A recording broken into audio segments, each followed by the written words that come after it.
Donc bonjour à tous et merci d'être venus m'écouter et à cette présentation d'Iramutech. Je vais me présenter très rapidement. Je suis Lucie Loubert, docteur en sciences de l'information et de la communication au laboratoire du LERAS de Toulouse. Et depuis peu, puisque depuis septembre, je suis entrepreneur sur le recueil et traitement de données à consonance textuelle, mais pas que. Où j'exerce maintenant à mon compte pour ce genre de prestations.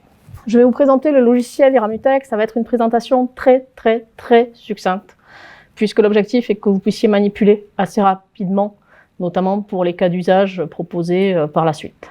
Donc, je vous invite d'ores et déjà, pour ceux qui seraient intéressés par un approfondissement et une formation réelle à ce qui se passe derrière, et une explication plus statistique et plus approfondie, bien entendu, que ce que je vais faire, de vous rapprocher notamment des urfistes de votre académie, qui proposent régulièrement des formations, ou alors pour ceux qui ont la chance d'être sur le sud-ouest, du LabEx SMS, où est développé Iramutech, qui propose également des formations 1 ou 2 fois par an.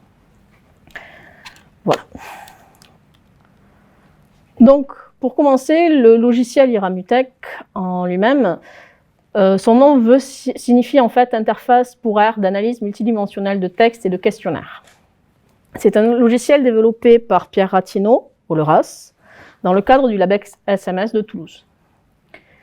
Il a la particularité, c'est pas le seul, mais il a quand même cette particularité-là, d'être un logiciel libre, gratuit, développé à partir de logiciels libres, eux également. Notamment, il s'appuie sur Python, il est développé en Python. Il s'appuie sur R pour toute la partie statistique, d'où les difficultés parfois d'installation, puisque voilà, il faut installer R avant Iramutech, puisque c'est R qui fera toute la partie statistique, ainsi que Lexic 3 pour tout ce qui est traitement du langage, notamment les dictionnaires, reconnaître ce qu'est un verbe, un nom, ce genre de choses dont il a besoin pour les calculs. J'ai axé ma présentation en fonction de ce que j'ai entendu hier des présentations, notamment de Patrice Bello, mais également des questions que l'on m'a posées depuis hier. Donc, en fait, je fais une présentation en prenant la trame des questions que l'on m'a posées tout au long du séjour et des présentations d'hier. Pour quel type de corpus? Ça peut être pour des discours longs, type article, entretien, livre, discours de l'Assemblée nationale, tout type de discours, qu'ils soient longs. Ça peut être des discours brefs également. On pense notamment au tweet, puisqu'il y a un nombre de caractères réduit, mais également des questions ouvertes à des questionnaires, où en règle générale, les gens s'expriment en peu de mots. Ça peut être des focus group, où les prises de parole sont quand même plus régulières et donc plus réduites que sur des entretiens semi-directifs ou non-directifs. Et donc, toutes sortes de données.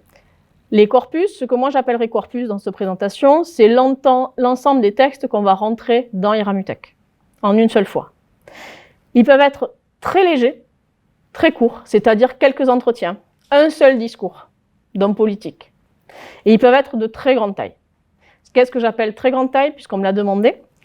C'est typiquement le grand débat national que j'ai traité sur mon ordinateur personnel, pour le coup, qui faisait 167 millions d'occurrences. La taille du corpus, je pourrais difficilement vous la dire en nombre de pages, en nombre de textes. C'est quelque chose d'assez compliqué parce que les pages, en fonction des caractères, j'ai pas une grande visibilité dessus. Pour Iramutech, on va calculer la taille d'un corpus en nombre d'occurrences puisque c'est ça dont il se sert pour faire les calculs. Et c'est ça, entre guillemets, sa limite. Tout est bien sûr conditionné à la machine que vous avez. Plus la machine est puissante, plus elle pourra traiter de corpus volumineux. À savoir que le grand débat national, les 167 millions d'occurrences, correspondraient à 111 fois le livre à la recherche du temps perdu, pour vous donner une idée. 39 000 fois l'allocution d'Emmanuel Macron du 9 novembre, l'allocation télévisuelle, la dernière en date qu'il a fait. Voilà.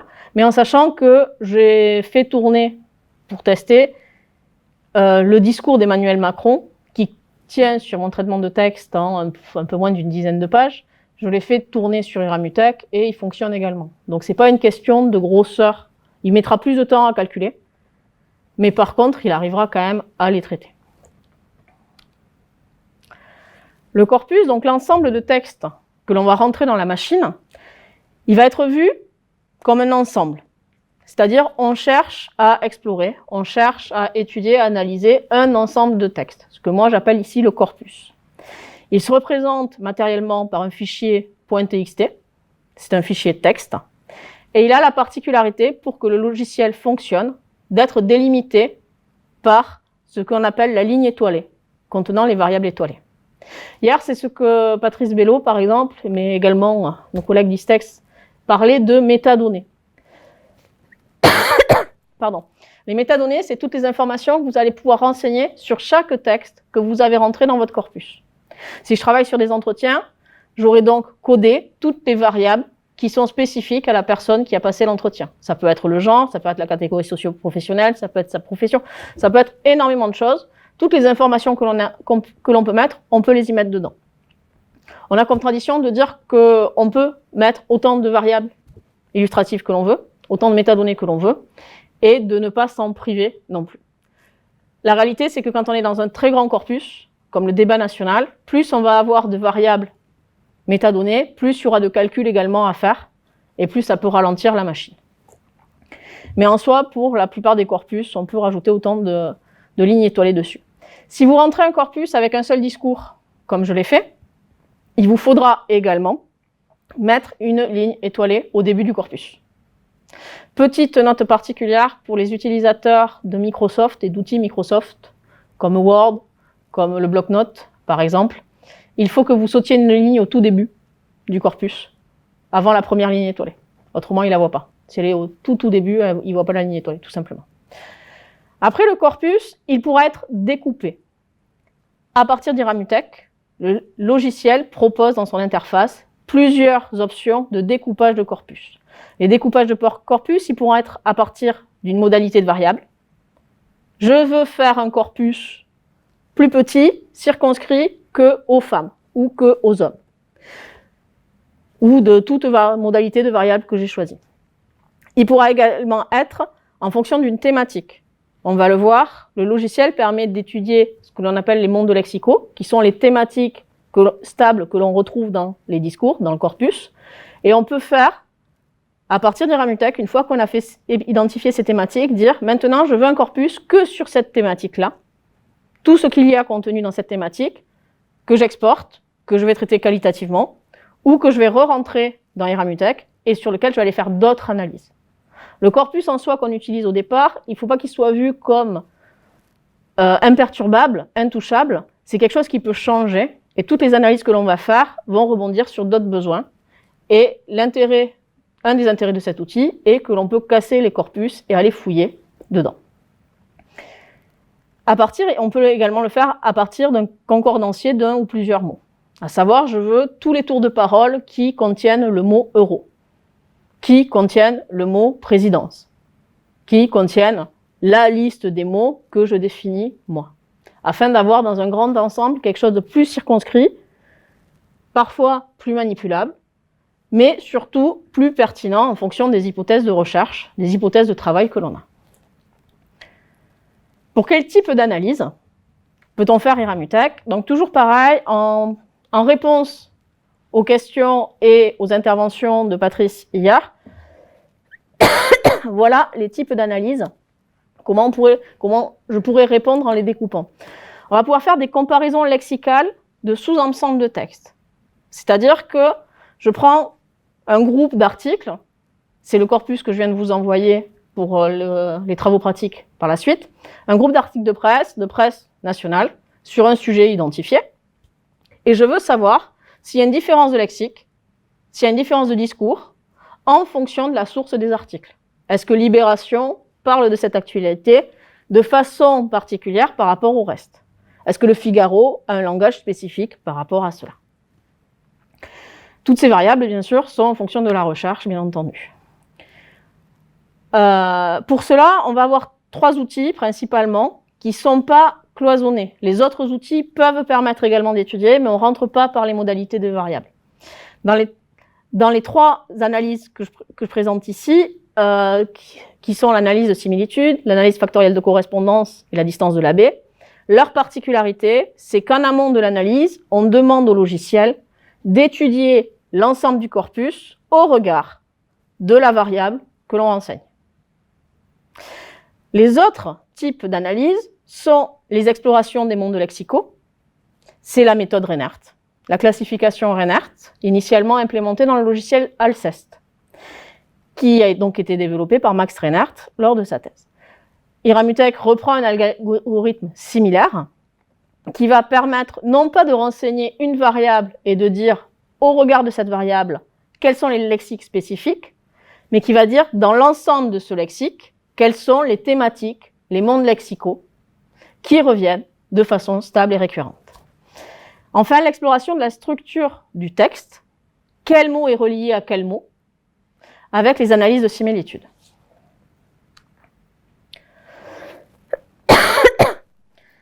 Les comparaisons lexicales, dans le type d'analyse de comparaison lexicale. En fait, la structure de base pour l'analyse, elle est sur le tableau que je vous ai montré.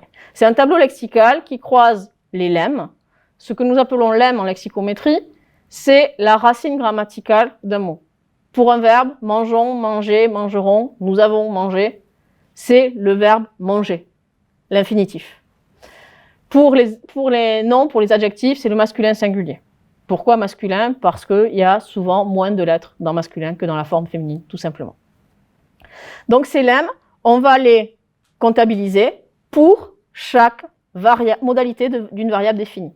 Sur le tableau que je vous ai affiché, c'est la source de l'édition dans des articles. Et on peut voir que le mot sécurité vient 15 fois dans La Croix, 46 fois dans Le Figaro, 28 fois dans Le Monde, 43 dans l'Humanité, 15 fois dans Libération. Pour chaque forme, pour chaque lemme, on va comptabiliser. C'est un tableau de contingence, en fait, tout simplement, qui permet de comptabiliser. Ça, c'est la base des calculs qui va se faire. Dans le temps qui m'est imparti, surtout si je veux que vous puissiez manipuler derrière, je ne vais pas approfondir la partie statistique. Qu'est-ce qui se passe? Mais sachez qu'à partir de ce tableau, il va y avoir des calculs de spécificité. Parce que là, on pourrait dire que, en gros, Le Figaro et l'Humanité parlent aussi souvent de sécurité l'un que l'autre. À peu près. Sauf que, en regardant juste ces lignes, on ne sait pas combien de mots avait le corpus du Figaro, on ne sait pas combien de mots avait le corpus de l'Humanité. L'objectif, à partir de ce tableau-là, à partir des lignes de total qu'il y aura sur chaque édition, à partir des cellules de total, de la colonne totale pour chaque forme, il va y avoir un calcul de spécificité. Le calcul de spécificité, c'est une comparaison entre ce tableau observé avec ce qu'aurait été le hasard, une répartition totalement homogène des mots. À partir de cette comparaison-là, on va calculer quel est le langage spécifique porté de façon surreprésentée par une édition ou par une autre. Sur la partie des résultats, les calculs des spécificités, donc la question c'est quel est le vocabulaire spécifique d'une catégorie de texte et ou répondant lorsqu'on est dans des entretiens. On va pouvoir les voir, je ne sais pas si ça s'affiche bien, oui, c'est quand même lisible. On va donc pouvoir les voir sur les résultats, sur des listes avec un indice de spécificité. Plus il est haut, plus la forme est spécifique de cette édition ici, plus il est bas, plus la forme est absente de cette catégorie-là, qu'on peut reprendre de façon graphique à voir que ce n'est pas la même distribution dedans. À partir de ces analyses de spécificité, il y a une modélisation, une visualisation de ces données, de ces résultats, qui est dans l'analyse factorielle des correspondances. C'est une représentation graphique des langages spécifiques qui croisent deux facteurs. Par facteur, en fait, c'est deux axes. C'est ce que disait Patrice un peu hier, c'est-à-dire que le langage est vu comme un vecteur à un moment donné, et c'est-à-dire que ce sont deux axes sur un plan donc de deux axes en deux dimensions qui permettent de voir que la répartition des mots n'est pas la même en fonction de ces deux critères. Là, celle que l'on voit par exemple, les couleurs vont être une modalité de la variable, une édition. Les mots qui y sont dessus seront soit les plus fréquents, soit les plus spécifiques de la catégorie, au choix du chercheur quand il demande la modélisation. Iramutek est un logiciel qui propose beaucoup d'options, et notamment beaucoup d'options de personnalisation des graphiques et des analyses en fait. Ensuite, là, on était jusqu'à présent sur des ensembles de textes. Tous les articles de Libération, tous les articles du Figaro, par exemple. Maintenant, on rentre dans la partie exploration des mondes lexicaux. Il va y avoir un changement spécifique, c'est que dans l'exploration des mondes lexicaux, il y a ce que l'on appelle la segmentation. C'est-à-dire qu'un article de Libération va être segmenté en plusieurs portions, des morceaux de phrases, dont on peut choisir la longueur dans les critères que l'on nous demande. Et tous ces segments vont permettre, l'algorithme va essayer de les classer sur la présence et l'absence du lexique. Il va classer donc les segments qui se ressemblent parce qu'il y a les mêmes mots ensemble et jamais certains mots. Donc, il va les scinder en segments, ce que je disais. Il va regrouper des passages qui se ressemblent sur la présence et l'absence. Et ensuite, une fois qu'il les a classés, qu'il a regroupé ces segments, ces morceaux de phrases, pourquoi il segmente déjà? Il faut bien comprendre que sur un article à l'heure actuelle du Covid, le même article, il va traiter de plusieurs choses dans le fil de l'argumentaire de l'article. Le fait de le scinder veut dire que l'article de Libération sur la vaccination à la 3e dose de ce matin va pouvoir être découpé, réparti dans plusieurs thématiques. Parce que d'autres articles auront parlé également soit de la locution, soit des personnes âgées, soit de ce qui se passe dans le monde par rapport à la 3e dose ou pas. Et d'autres parties de l'article vont parler de l'hôpital toulousain ou parisien qui fait la 3e dose déjà ou pas. Voilà. De façon, en fait, à ce que l'on puisse avoir plus finement la segmentation. La segmentation est une option. On peut également décider en fonction des corpus, non, je veux que chaque article, chaque entretien, chaque tour de parole que je demande soit classé dans une seule thématique. C'est une option au choix du chercheur. Une fois qu'il a fait tous ces regroupements, ce qu'il fait, c'est qu'il va voir pour chaque forme, pour chaque lemme, s'il est surreprésenté ou sous-représenté dans chaque groupe de segments. Les groupes de segments, on les appelle des classes de discours. Il va regarder, et c'est ça qui nous affiche en fait comme résultat. Comme résultat, comme porte d'entrée dans les regroupements qu'il a fait, ce sont les formes surreprésentées dans cette classe par rapport aux autres. Donc tout à l'heure, je vous montrais que c'était un tableau de contingence, combien de fois sécurité était arrivée dans Libération, Le Figaro ou autre. Là, ici, vous voyez, il n'y a pas les variables. Dans la construction du tableau qui est la base de l'algorithme, ce sur quoi il travaille, ici, on croise les segments de texte en ligne, donc les portions de phrases, et les formes en colonnes. Là, c'était à partir d'un corpus sur l'éolien maritime. Et donc, on va encoder la présence ou l'absence de chaque forme. 0 s'il est absent, 1 s'il est présent, on s'en fiche un peu. Et l'objectif de ce qui se passe dans la machine, très grossièrement, bien entendu, c'est de faire glisser les lignes, de les intercaler dans le tableau, de façon à en trouver un groupe qui se ressemble par rapport au reste. Là, les deux qui sont bleus, si vous regardez, il y a une seule chose qui change, c'est le mot zone, le dernier du tableau, qui est dans l'une, qui n'est pas dans l'autre. Par rapport au reste des lignes, elles se ressemblent. Iramutech va donc les mettre ensemble. Ça fera une classe, pas forcément sur 2 segments de texte, sur beaucoup plus, mais ça fera un groupe de segments de texte. L'autre groupe sera la classe 2. La suite de l'algorithme, c'est de prendre la classe la plus grosse, ici la classe 2, de refaire la même chose, de rechercher en bougeant les lignes, lesquelles se ressemblent le plus, de faire une 3e classe à partir de ça. Il va reprendre la plus grosse des classes, il va redécouper, et ainsi de suite, jusqu'à arriver au nombre de classes qu'on lui a demandé lorsqu'on a lancé l'analyse.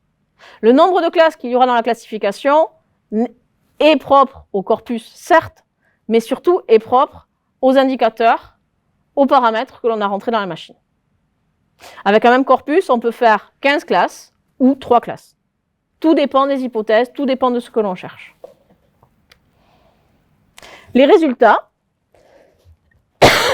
que vous aurez l'occasion de regarder tout à l'heure sur votre machine, ils vont se présenter tout d'abord un dendrogramme avec les formes les plus caractéristiques de chaque groupement de texte. Là, si vous regardez l'image donc avec le dendrogramme la plus colorée, là, avec la liste des mots, vous allez voir une structure. On le lit d'en haut, tout en haut, là où il y a le titre. C'est l'ensemble du corpus qui se découpe en 2 parties. À droite, la classe 5 et la classe 6. À gauche, toutes les autres. Ça, c'est la première découpe.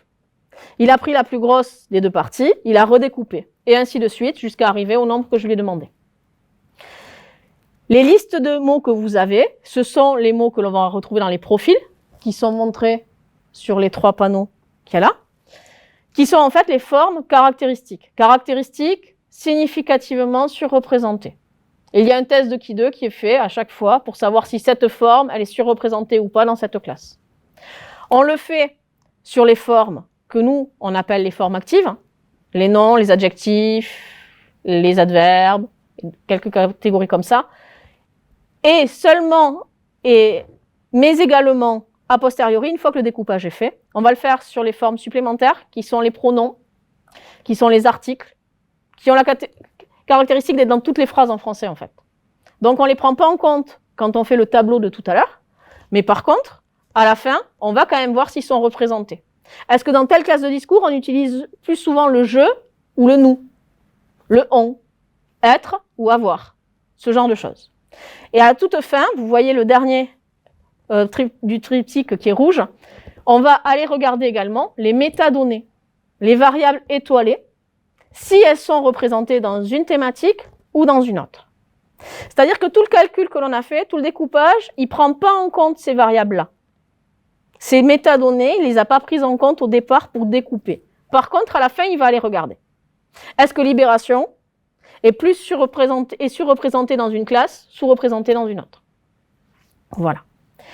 À partir de ces résultats-là, ça nous renseigne, ça nous permet d'avoir une visibilité globale, ça nous permet d'avoir des premières intuitions des thématiques, puisqu'on voit le lexique qui est surreprésenté.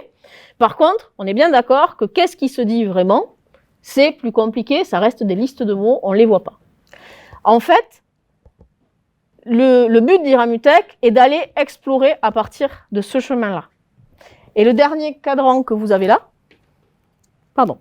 Ça a coupé, il n'y a plus de pile. Ah, mais c'est pas moi pour le coup. Ah non. Du coup, je vais parler très fort. Ma voix, elle risque de dérailler, mais je vais parler très fort. Mais il me reste plus grand-chose. C'est ça la bonne nouvelle.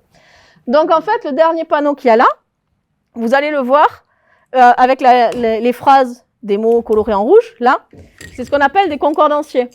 C'est ce qu'on appelle des segments de texte caractéristiques. Ça va permettre d'aller explorer quels sont les segments de texte les plus spécifiques de cette classe, quels sont les segments de texte qui, dans cette thématique, contiennent un mot, dans les autres thématiques, contiennent le même mot ou autre chose. Voilà. Un des objectifs de ce type d'analyse est donc d'aller explorer le corpus, non plus dans une lecture qui serait chronologique par rapport aux livres, par rapport aux entretiens, par rapport à tout recueil que l'on fait, mais par thématique. Là, en allant regarder les segments de texte caractéristiques, en allant regarder les segments de texte qui sont classés dans la classe santé, investir, sécurité, spécifique, objet, fin, comme ça, je vais aller lire les uns après les autres des segments qui traitent de cette thématique, de l'investissement dans le secteur de la santé, de toute évidence. Et ça, quels que soient les articles, quels que soient dessus.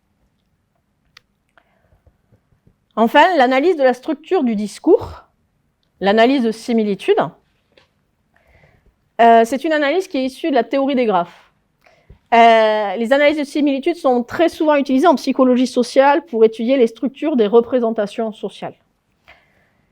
Elle permet de visualiser les relations entre les éléments de discours, c'est-à-dire entre les mots, entre les formes. Ici, je vous ai mis un exemple, le nombre, avec un indice de nombre d'occurrences. En fait, on a mis sur un plan toutes les formes présentes dans le discours, formes actives, c'est-à-dire les noms, les adjectifs, les adverbes.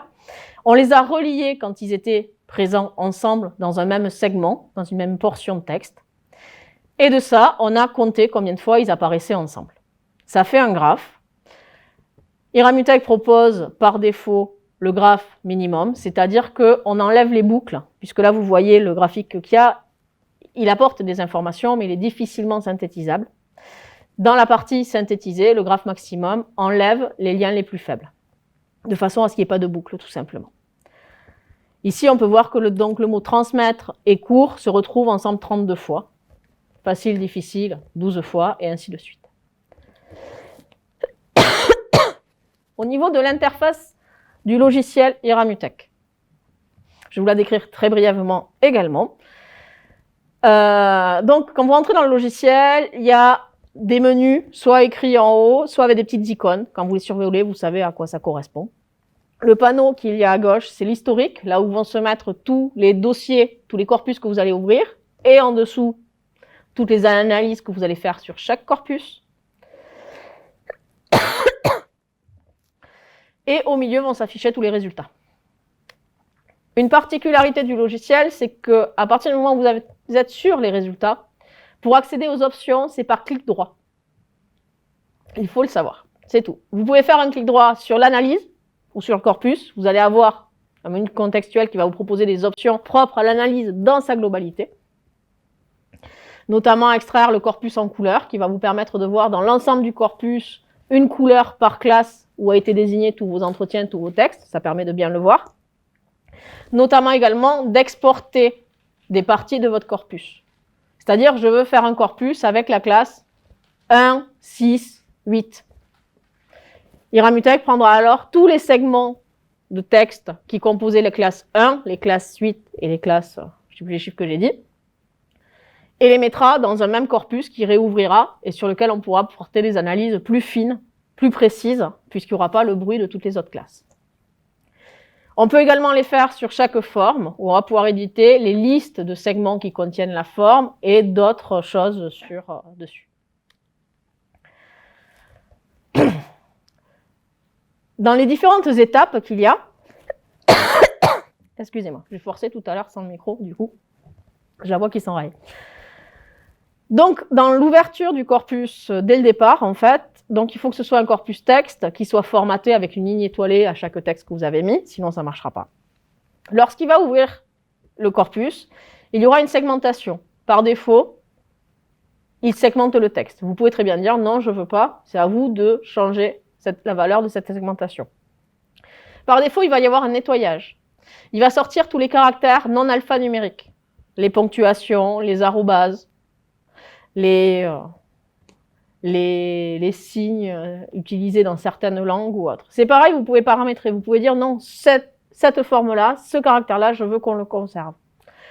Ensuite, il va faire une indexation avec un dictionnaire. Par défaut, à l'installation, c'est, je crois, c'est peut-être le dictionnaire du système d'exploitation de la machine.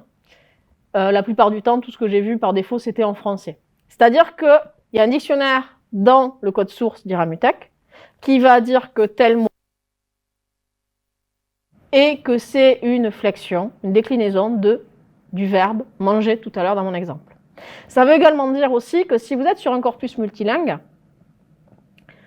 tous les mots des phrases d'une autre langue que le dictionnaire que vous avez choisi ne seront pas rentrés dans le dictionnaire. Iramutech ne les reconnaîtra pas et considérera que c'est une forme non reconnue comme un nom propre. Un nom propre, par défaut, fait partie des tableaux de construction des calculs. C'est anticipé, c'est-à-dire que si j'ai des phrases en anglais, the, le mot the, qui est un article, sera considéré comme une forme active. Voilà. Et il va séparer de lui-même les segments qui parlent anglais, les segments qui parlent espagnol, les segments qui parlent français. Non pas sur leur contenu voulu par les auteurs, mais uniquement sur la forme des mots qui y sont dessus. Donc la classification Reinert, les paramètres que l'on va vous demander, la première boîte, c'est pour toutes les analyses que vous allez avoir, cette première boîte d'options. Elle vous demande si vous voulez lématiser le corpus, c'est-à-dire réduire toutes les flexions, toutes les déclinaisons des mots à leurs racines. Paramètres des clés, c'est là où vous allez pouvoir changer si vous voulez par exemple que les noms propres, finalement, ne soient plus actifs, ne participent pas au calcul des répartitions des segments dans les classes de discours, ou dans le calcul des analyses factorielles de correspondance ou de similitude.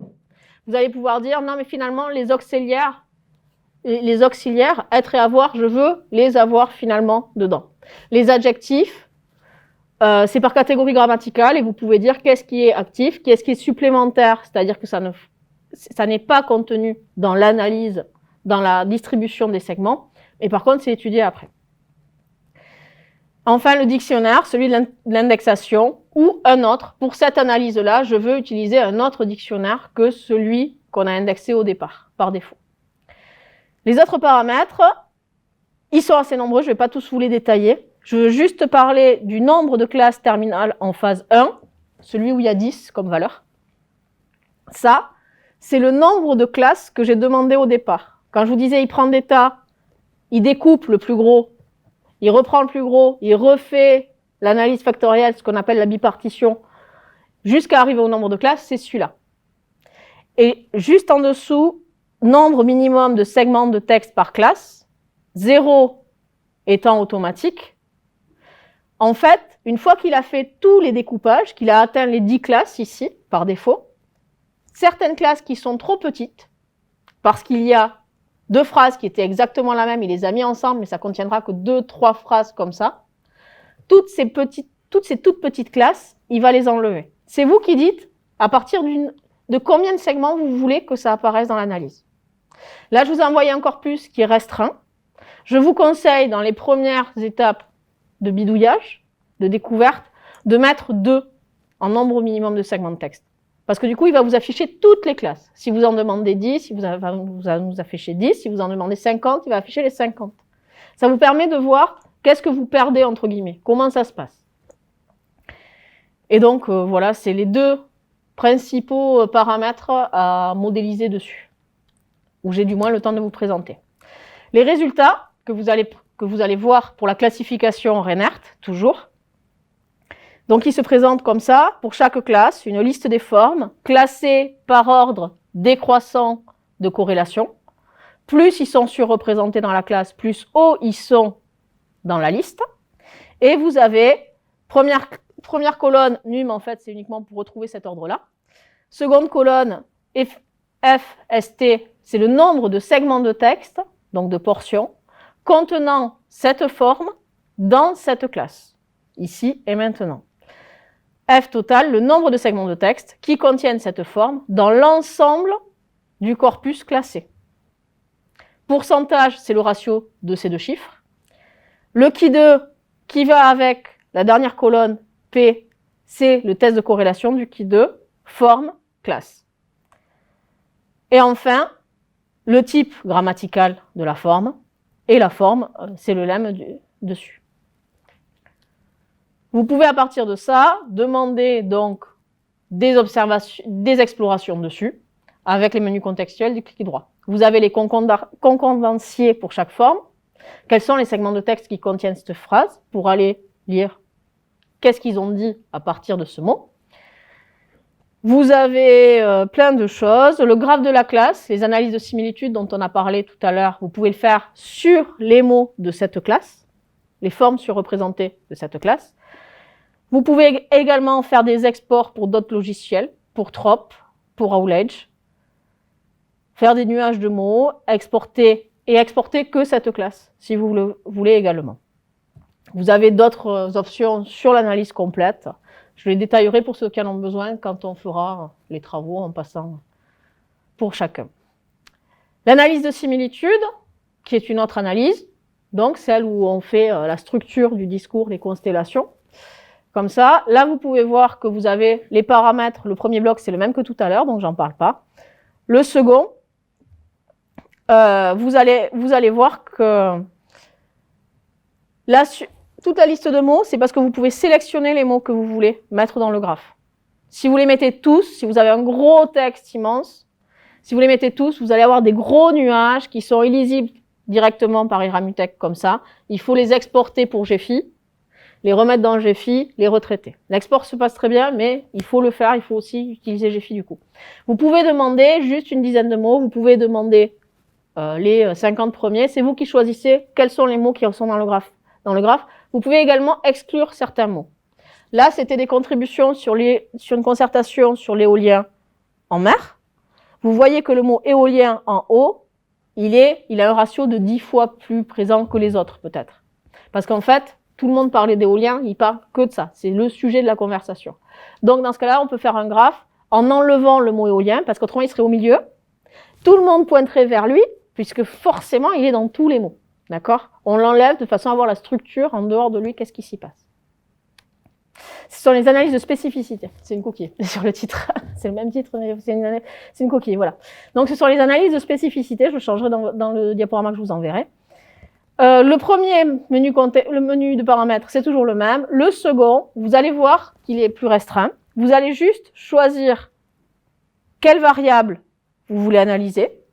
Si c'est une variable, vous pouvez dire, c'est pas la variable que je veux, c'est certaines modalités de cette variable. Dans ce cas-là, au lieu de variable, vous mettez modalité et vous sélectionnez les 4-5 modalités que vous voulez. Et surtout, je le montre parce que une erreur récurrente qui m'arrive encore de faire très souvent quand je vais trop vite, c'est sur le premier champ, forme utilisée. Par défaut, c'est active et supplémentaire. C'est-à-dire que ça va vous utiliser les noms, les verbes, toutes les formes actives, mais aussi les supplémentaires. Les articles, les pronoms, tout. Donc, vous lancez l'analyse, ça prend du temps à analyser, pas beaucoup, mais quand même. Et vous avez un graphique qui n'est pas forcément exploitable parce que vous avez le d'un côté, A, en fait. Voilà. Donc, pensez à mettre forme active en général. Et ce sera tout pour aujourd'hui.